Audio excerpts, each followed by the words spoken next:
오늘 이 수요 3일 밤에 심령이 가난한 자 모든 성도님들에게 하나님의 축복이 임하기를 바랍니다.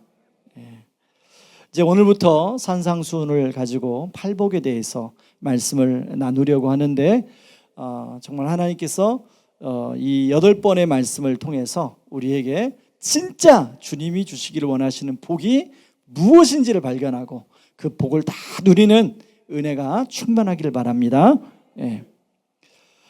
여러분 그 부자 되세요라는 혹시 광고 멘트 기억나십니까? 정말 그 멘트가 나올 때마다 마치 내가 부자가 될 것 같은 그런 마음이 들었던 아마 성도님들 계실지 모르겠습니다. 한편으로는 그런 기도 하죠. 주님, 돈 걱정 안 하고 정말 좀 살았으면 좋겠습니다. 이왕이면 우리 자녀가 좀 잘 됐으면 좋겠습니다. 그런 마음 없는 분 한번 물구나무 웃으시고 한번 보세요. 그런 마음이 우리 안에 다 있죠. 그런데 정말로 예수님이 주시기로 하는 그 복과 우리가 간절히 바라는 복과 같을까? 아니면 다를까? 이런 질문을 가지고 이런 팔복을 좀 같이 살펴봤으면 좋겠습니다. 첫 번째는요, 나는 어떤 복을 구하고 있는가라는 질문을 가지고 오늘 본문 말씀 좀 살펴보려고 하는데, 먼저 전문맥인 마태복음 4장을 보시면 예수님이 마귀에게 40일 동안 시험을 받으십니다. 그리고 이제 본격적으로 공생의 사역을 시작하세요. 예수님이 공생의 사역을 시작하면서 12제자를 부르시는 내용이 나와요. 그리고 그 12제자에게 뭐냐면 예수님이 3가지 사역을 하시는데, 가르치시고 전파하시고 병든 자를 고치시는 사역을 합니다. 그래서 그 당시 많은 그 갈릴리 지역에, 데가볼리 지역에 그런 필요가 있는 사람들이 나와서 예수님께 치유를 받았어요. 24절에 보면, 여러분 성경 24절에 보세요. 병에 걸린 고통당하는 자, 귀신 들린 자, 간질하는 자, 중풍병자를 데리고 와서 예수님이 그들을 고치셨습니다. 그렇다 따라서 많은 사람들이 나도 내 각자의 문제를 가지고 저분께로 가면 해결이 될 수 있겠구나, 내가 그토록 원하는 복을 받을 수 있겠구나, 그런 기대로 사람들이 구름대처럼 예수님 앞에 지금 앉았습니다. 여러분, 그곳에 모인 사람들은 진짜 우리가 기다리는 메시아가 왔다, 이제 우리가 그토록 그동안에 우리를 힘들게 하는 모든 문제는 이제 해결되어지고 저 메시아가 내가 원하는, 내가 바라는 진짜 복을 줄 것이다 라는 기대하는 마음으로 앉아있는 거예요. 제자들 역시도 내가 어쩌다가 이런 스승을 만나서 인생 역전할 수 있겠구나 라는 기대를 가지고 앉아있는 것입니다. 지금 제자들도 예수님 잘 몰라요. 이제 예수님 제자 됐으니까. 여러분, 이런 마음은 그때만 그런 게 아니라 우리 현대를 살아가는 우리들 마음 안에도 여전히 있죠. 이왕이면 우리 자녀들이 좋은 학교에 좀 진학을 하고 좋은 직장을 얻고 좋은 사람 만나 결혼하고 하는 일도 좀 잘 되고 그런 복이 임했으면 좋겠다 하는 마음이 있잖아요. 그리고 실제로 성경에 보면 하나님 말씀에 순종했더니 이런 복을 받았더라, 말씀이 나오나요 안 나오나요? 지금 대답을 안 하십니까? 나오잖아요. 그리고 우리 주변에 보면 그런 분들이 계세요. 저분을 보니까 참 정말 하나님께 축복을 주시는구나. 제가 하지만 하늘빛 우리 왕재천 목사님 보면 이번에 이제 그 왕 목사님 고향을 좀 같이 방문하는 기회가 됐어요. 그랬더니 할아버지가 정미소를 하셨어요. 장로님. 할아버지가 세운 교회가 9개예요. 9개. 정미소화해서 돈 벌어갖고 다 그 지역에다 개척교회를 세웠어요. 아버지가 세운 교회가 또 10몇 개, 아무튼 둘이 합쳐서 10몇 개예요, 교회가. 그래서 제가 왕 목사님한테, 왕 목사님은 날로 먹으십니다 그랬어요. 제가 보면 왕 목사님은 은혜 부어주신 은혜가 있어요. 여러분, 우리가 실제로 이런 복이 있잖아요. 없나요? 저는 여러분들이 다 이런 복을 받기를 원합니다. 하나님의 말씀에 순종해서 순종하는 자에게 주시는 복이 있어요. 그 복을 받기를 바랍니다. 근데 이런 복을 절 따라하십니다. 맛보기의 복이다. 예. 여러분 진짜 복을 맛봐야겠죠, 그렇죠? 맛보기만 보면 안 되는 거예요. 여러분, 우리가 맛보기 복만 쫓다 보면 살짝 위험해질 수 있습니다. 기복주의라는 함정에 빠질 수가 있어요. 여러분, 우리의 기도의 80%는 하나님 좀 이것 좀 들어주세요 라는 리스트가 쭉 있으면서 그걸 구할 때가 있지 않습니까? 하지만 이것도 구해야 되죠, 그렇죠? 이게 신앙의 전부가 되면 안 돼. 마치 이게 신앙의 전부가 되면 하나님을 요술램프의 진이처럼 생각하게 돼요. 근데 문제는 뭐냐면 그게 구했는데 그것이 뜻대로 안 될 때 좌절하고 낙심하고 하나님을 떠나기도 해요. 하나님이 과연 계시는가? 이런 질문도 던져요. 하나님 당신께 실망했습니다. 이런 마음도 들기 시작하죠.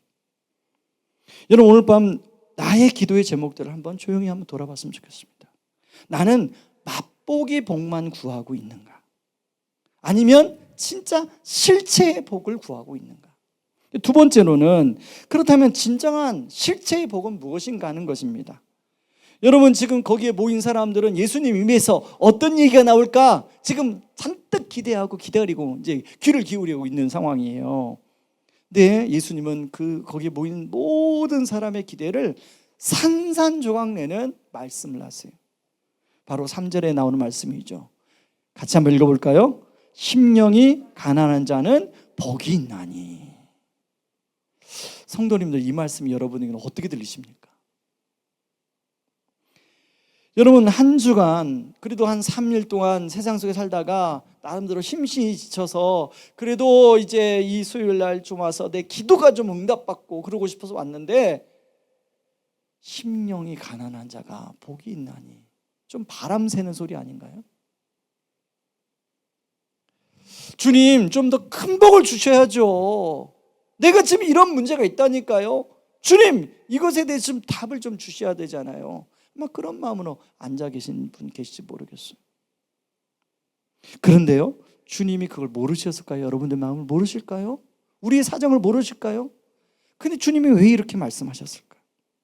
이것을 이해하기 위해서는 심령이 가난하다는 뜻이 뭔지를 알아야 돼요.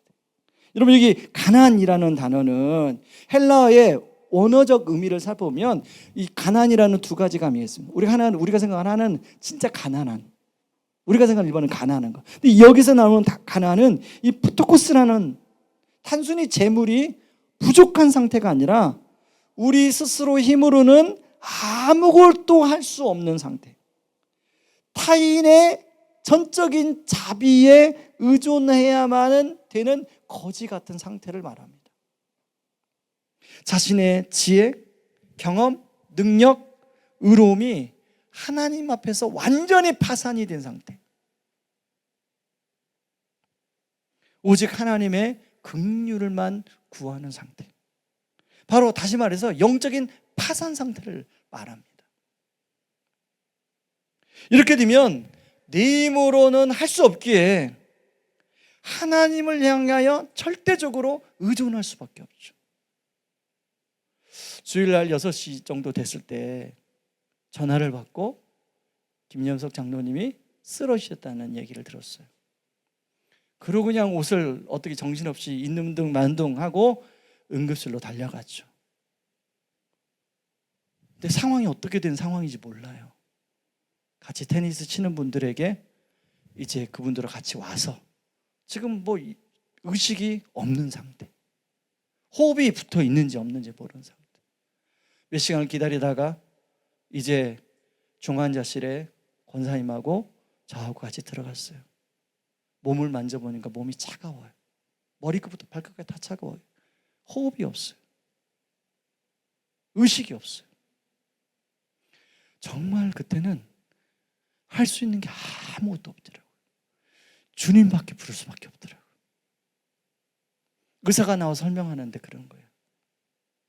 심장이 이런 상태에 열이면 9이 병원에 오기 전에 돌아가십니다. 그런데 심장이 뛰는 상태로 병원에 도착한 게 다 은혜입니다. 근데 나머지는 저도 모릅니다. 의학으로도 하지만 어떻게 될지 모릅니다. 뇌사 상태로 갈지 어떻게 될지 모릅니다. 그러나 살아날 확률은 지극히 약수합니다. 이게 응급의사 선생님의 말이었어요. 여러분, 바로 그런 상황 속에서 바로 하나님을 절대 의존할 수밖에 없는, 거기에 모인 우리 장로님들, 또 거기 우리 오신 성도님들 정말 앉아서 주여를 부를 수밖에 없는 상태, 바로 이게 심령이 가난한 상태인 거죠. 인간적인 노력으로 어떻게 할 수 없는 상태. 제가 육아 중에 예전 교회에서 신앙생활을 같이 했던, 특별히 전도 폭발을 제가 훈련을 6년을 지도했는데 그 전도 훈련에 부장님 부부를 만났어요. 저는 이제 그런 게 좀 있었던 것 같아요. 제가 그 교회를 떠나면 그 목사님에게 의리를 지켜야 되기 때문에 그 교회 성도님들하고는 제가 연락을 가급적 안 하는 게, 그게 목사님에 대한 예의다. 사실은 그 부분은 정말로 전도파를 훈련을 같이 하면서 너무나 같이 이게 정말로 되게 가까웠던 관계거든요. 근데 10몇 년 만에 만난 거예요. 근데 어느새 나이가 다 드셨더라고. 한 75세인가요? 지금 그러신 것 같아요. 근데 그 사이에 이벤트가 여러 번 있었어요. 옛날에 그분이 아니시죠. 옛날에는 막 엄청 스마트하시고 열정적이고 성실하시고, 그런데 이제 힘이 빠진 할아버지가 되셨어요. 근데 그 집사님이 뭐라고 하시냐면, 목사님, 제가 요즘에 그렇게 건강을 몇 번 잃으면서 제가 느낀 게 있어요. 제가 요즘에 성경 필사를, 어디 이제 못 나가니까 집에서 성경 필사를 하는데요, 구약을 기록하는데 구약 속에 예수님이 뛰어다니세요. 이 표현을 하시더라고요. 구약 속에서 예수님이 뛰어다니신대요. 요즘에는 내위기를 쓴대요. 여러분, 내위기가 왜 내위기인지 아세요? 내위기다 해서 내위기. 근데 내위기를 쓰는데 내위기 속에서 뛰어다니는 예수님을 만난다는 거예요. 이런 게 심령의 가난한 자구나라는 걸 알게 됐어요. 여러분, 우리 마음은 너무 바쁩니다. 우리 손 안에 들려진 이 네모난 요것이 월세도 안 내고 우리 마음을 다 차지해버려요. 여러분, 여기 여러분의 월세를 내셨습니까? 여러분 마음에 월세를 냈어요? 마음을 다 차지해요. 아침에 그러면 세상에 이런저런 있었던 뉴스 확인하고, 또 점심때는 혹시나 뭐 돈이 되는 정보가 있을까 막 또 확인하고, 또 취미생활에 관련된 정보 확인하고, 저녁에는 알고리즘 따라 유튜브를 따라, 그러다 보면 그냥 피곤해서 눈을 감고 하루를 마감하고. 우리 마음이 너무나 다른 것들로 많이 가득 차 있는 거죠. 여러분, 내용물이 가득 찬 병에는 세상에 가장 귀한 것을 담을 수가 없습니다. 주님은 오늘 우리에게 말씀하십니다. 사랑하는 아들아, 딸아, 내 마음속에 시끄러운 소리를 잠시 꺼두지 않으려. 세 번째는요, 그런 다음에 진정한 복으로 채우라는 것입니다. 여러분, 비우는 것이 쉽습니까? 여러분, 어떻게 비우는 게 쉬우세요? 말씀 안 하는 거 보니까 모르겠다 이건데 쉽지 않죠. 제가 예를 하나 들어볼까요?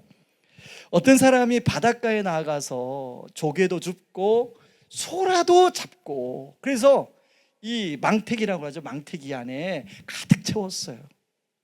여러분, 기분이 좋아 안 좋아요? 좋죠. 그런데 오다가 이상한 돌덩이 같은 걸 하나 발견한 거예요. 용련향이라고 여러분 혹시 들어보셨어요? 이 용연양은 뭐냐면 그 고래가, 향유고래가 이 뱃속에서 소화를 시키다가 토해낸 토사물이에요.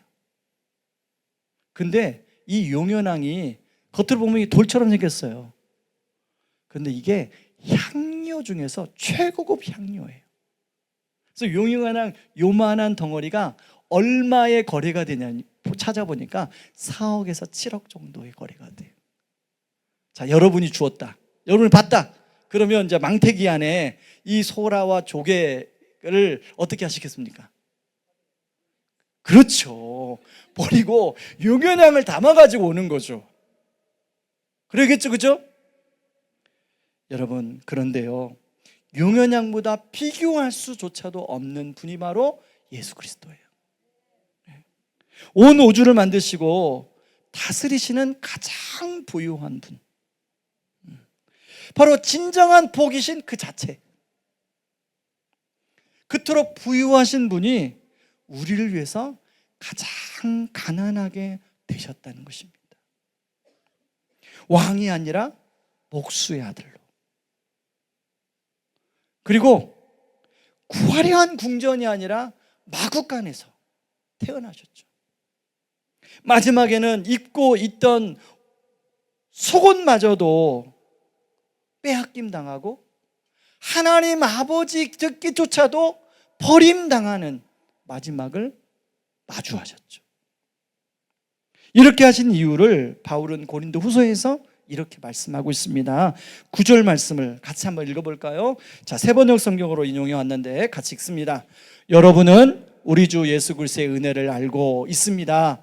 그리스도께서는 부유하나 여러분을 위해서 가난하게 되셨습니다. 그것은 그의 가난으로 여러분을 부유하게 하시려는 것입니다. 바로 저와 여러분을 이 우주에서 가장 부유한 존재, 하나님의 자녀로 삼으시기 위해서 그러셨다는 것입니다. 이 놀라운 사랑 앞에 우리 손에 쥐고 놓지 못하는 세상의 조개 껍데기들을 과감히 버릴 필요가 있다는 것이죠. 저와 여러분은 진정한 복이신 예수님을 하루 중에 얼마나 생각하며 살고 계십니까? 예수님은 우리에게 이렇게 말합니다. 요한복음 15장 4절 5절에 내 안에 거하라, 나도 너희 안에 거하리라. 가지가 포도나무에 붙어있지 아니하면 스스로 열매를 맺을 수 없음같이 너희도 내 안에 있지 아니하면 그러하리라. 나는 포도나무요 너희는 가지라. 그가 내 안에 내가 그 안에 거하면 사람이 열매를 많이 맺나니 나를 떠나서는 너희가 아무것도 할 수 없습니다. 저와 여러분, 진정한 복이신 예수님 안에 거할 때 진정한 복이신 예수님이 우리 안에 거해 주시겠다고 말씀하고 있습니다. 그럴 때 우리 삶의 열매들이 맺어지는 거죠. 말씀을 결론을 맺겠습니다. 세상 속에서 지치고 상한 마음, 무언가 더 나은 곳으로 채워지기를 바라는 갈급한 마음으로 여러분 나왔을지 모르겠습니다. 아니면 실질적인 필요들을 응답받고 싶은 마음으로 이 자리에 나왔을지 모르겠어요. 그러나 주님은 우리의 시선을 오늘 다른 곳으로 이끄십니다. 세상이 말하는 성공과 부요가 아니라 바로 심령이 가난한 자가 누리는 복을 누리기를 원합니다. 가난이란 말 들으면서 마음이 좀 힘드실지도 모르겠어요. 하지만 이것은 저주가 아니라 축복입니다. 텅 비어있는 절망이 아니라 살아계신 하나님으로 가득 채워질 수 있는 은혜입니다. 내 힘으로는 아무것도 할 수 없음을 인정하는 영적 파산의 자리에 설 때 비로소 하나님이 보이기 시작하는 거예요. 비로소 하나님이 나를 찾아와 만나주시는 거예요.